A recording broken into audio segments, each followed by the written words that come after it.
So I just bought even more fish for the 700-gallon planted aquarium. However, before we add them to my fish tank, we first need to acclimate the fish to the new environment. Acclimating means get them used to the water parameters, otherwise they can go into various shocks. In today's video, I'm not only going to teach you the 3 most popular methods of acclimating fish to your aquariums, but I'm going to show you how to do it and tell you the pros and cons of each one. Now, the most popular by far is the floating method. This is where we take our bag of new fish and we float it in our aquarium. Not only is the fish going to get used to the lighting in the tank as well as, of course, the temperature, but we open the bag and every maybe 5 to 10 minutes we'll take a little cup of water, get some tank water, and simply add a little bit at a time. This acclimates the fish a little bit to the water parameters. This is the most common method because typically this is what you do when you get your fish locally, like from a fellow hobbyist, at a fish swap, or at your local fish store. Odds are their water parameters are almost identical to yours, so you don't have to do a whole lot of acclimating, mostly just the temperature. We don't really have to worry about ammonia in the bag or buildup or anything that might have gone wrong in it simply because there hasn't been enough time. We also don't have to worry about pH shock or ammonia or anything changing like that because, once again, there hasn't been much time. Once we've spent about 20 minutes doing this, adding a little bit of water, floating it in the tank, we're going to take this, we're going to take a net, we're going to put it over a bucket, and we're going to dump this water over the net and catch the fish and separate it from the water. Those fish then, of course, are going to go into a quarantine tank or your main display if you want to risk it that way. But you definitely have to know where those fish came from, have some sort of guarantee they're not carrying any disease or pathogens. Personally, for me, off to quarantine they go.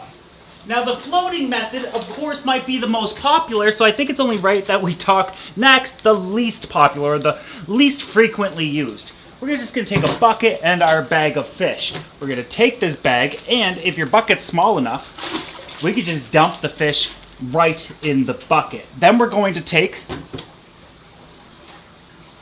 there's even certain tools that allow you to do it, a literal drip acclimation kit. And the purpose of this is simple. We're going to take one end and put it in the tank. The other end goes down here. Then we're going to suck on this tube and get it going and dripping.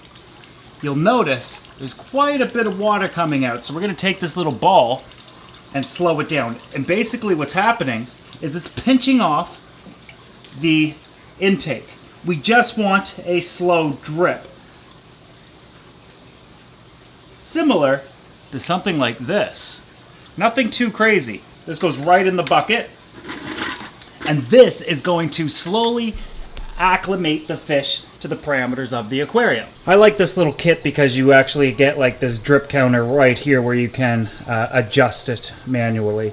So we'd adjust it down there and see the results here, or of course in the bucket. Typically speaking, drip acclimation is reserved for the most sensitive of fish. And you would technically never really need to use it. It's most popular, in my opinion, when I use it with sensitive types of coral. Because when it comes to coral, we're not only acclimating them to the salinity of the aquarium, but of course the pH, the temperature, and a variety of other things, with salinity being most important because regardless of if you got it local or not, the salinity might be off and we don't want to shock it. This method also takes around 3 to 4 hours. Myself, I don't use it and never have unless it was for coral. And if you don't have one of those kits, you could take an airline hose, put that in your tank, tie the other end in a very loose knot, suck on it, get it going, and then you can pull that knot tighter or looser depending on how slow you want that drip. You might even want to use this for wild caught fish, but again, I don't use it. It's the next method that I use, and it's going to explain a lot. Oh, but before we get to that, if you are drip acclimating, no matter what, we set up another bucket, we put a net over it, and we separate the fish from the water. We don't want that water source in our source. Cross-contamination happens. There could be pathogens, parasites in that water. It's also filthy water filled with ammonia, nitrates, etc. No sense in adding it to your aquarium. We've already acclimated the fish to their environment. They'll be just fine. Now this is going to seem completely off topic, but do you see this thing? That's called the drop checker. It's measuring the concentration of CO2 in this aquarium. And so is this one. Since it's green, I know we have enough CO2 because I'm adding CO2 to it. If it were blue, I don't have enough.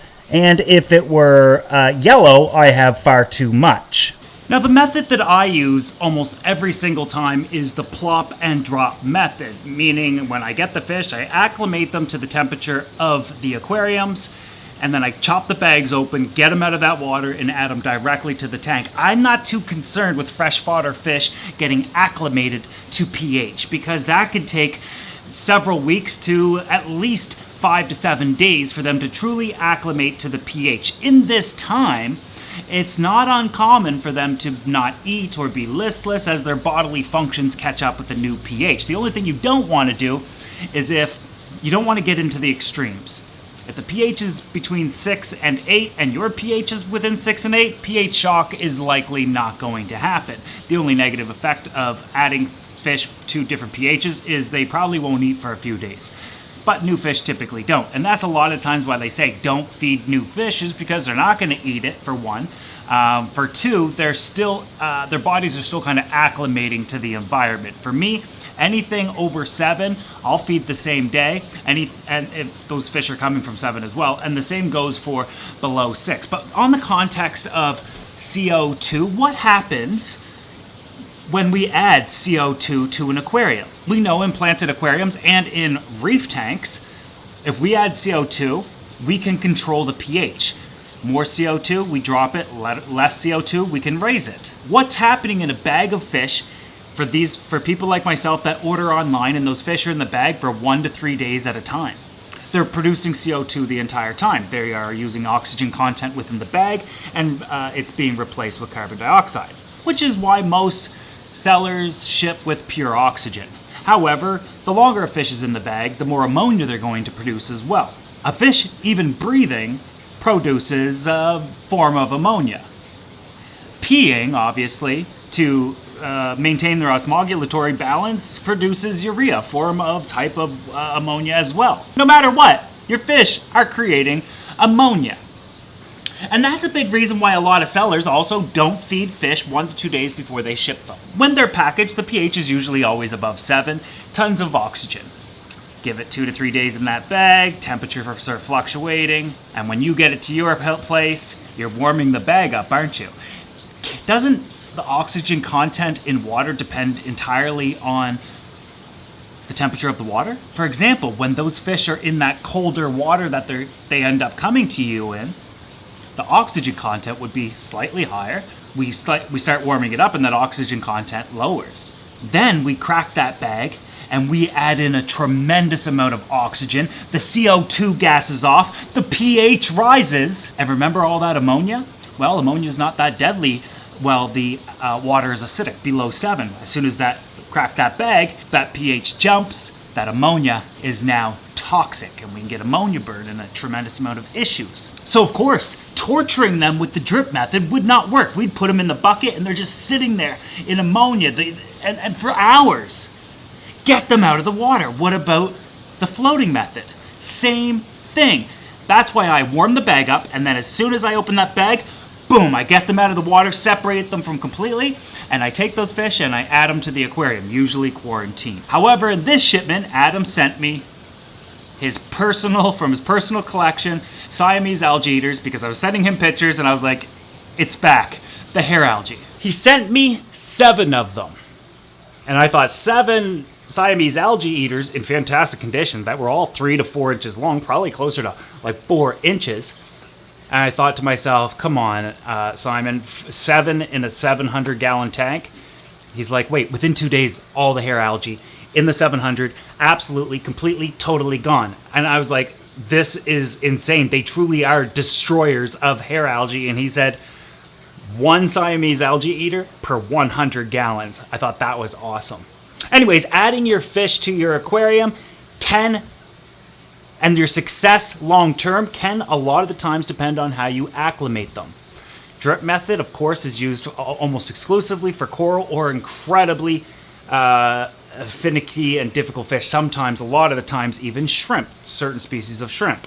The floating method, I like to do that. Well, I used to do that. I don't do it anymore. I just acclimate the temperature and I chop them in the bag. But the floating method for local fish, because they haven't had enough time in that bag to really do anything bad, you might as well get them up to temperature and, you know, add a few cups of water over the course of 20 minutes just to kind of get them used to the water parameters within your aquarium. And so long as your pH is between 6 and 8 and nothing else is off the charts like KHGH, anything like that, you're going to be fine. They're not going to go into any sort of pH shock or anything like that. However, if your pH does vary and they don't eat, totally normal. Give them upwards of a week to settle in. A healthy fish, especially larger fish, can easily go a week without eating. And then, of course, the plop and drop shipments, fish that come in on shipments. My biggest suggestion, regardless of what it is, you guys have seen me do it for stingrays, Asian arowana, countless discus, some of the most expensive and finicky and hard to keep fish, plop and drop. Get them out of that, temperature acclimate, get them out of that bag, get them into the water. Get them out of that water. Do not mix that water with your tank water. But with that said, I'd like to know what your method of adding new fish to your aquarium, and does it depend on where it came from? Do you have any stipulations? What have you found that you kind of might do a little different that nobody else does? Anyways, when it comes to these new Siamese algae eaters that I just unboxed and added to the aquarium, I thought it would be an excellent opportunity to kind of go over the different methods of adding new fish and acclimating them to your aquarium. You might be wondering, why the heck did you just add those Siamese algae eaters to the 700 when you said you quarantine your fish? These came from Simon's personal collection. If you don't know who Simon is, he owns Kowloon Aquarium in Ontario, also known as aquapets.ca, which is his online presence and selling his products and fish online. He's had these Siamese algae eaters for a couple of years in his personal isolated aquarium and offered them up to me, and I said heck yeah, and I'm so happy I did because he was so right. That's 2 for 2 with Simon. He suggested me going with the black lines and getting a hold of his highly trained Siamese algae eating ninja fish. And it's been absolutely incredible. Obviously, you guys probably would have guessed that they came from him based on the packaging and quality of the fish. But if you want to experience it for yourself, I'll leave a link to his website in the description below. Enjoy yourself. Hope you enjoyed this video. If you did, make sure you give it a thumbs up. However, before I leave you, I'll tell you what the next video is. You know that the blackline tetras were in his tanks for about 3 months. You know that the Siamese algae eaters were in his personal tanks for about approximately 2 years, 1.5 years, something like that. So technically no quarantine necessary. It would be very similar, if not identical, to me saying, hey, do you want one of my piranha? I can guarantee you don't need to quarantine these guys. You can go ahead and pop them right in your tank. And what that means is, in the next video, we are not only going to add the angelfish to the 700-gallon aquarium, because it's completely safe to do so, but we'll take a more in-depth look at this aquarium and the updates and things that we need to check out. Hope you enjoyed this video, though. I'll see you in the next one.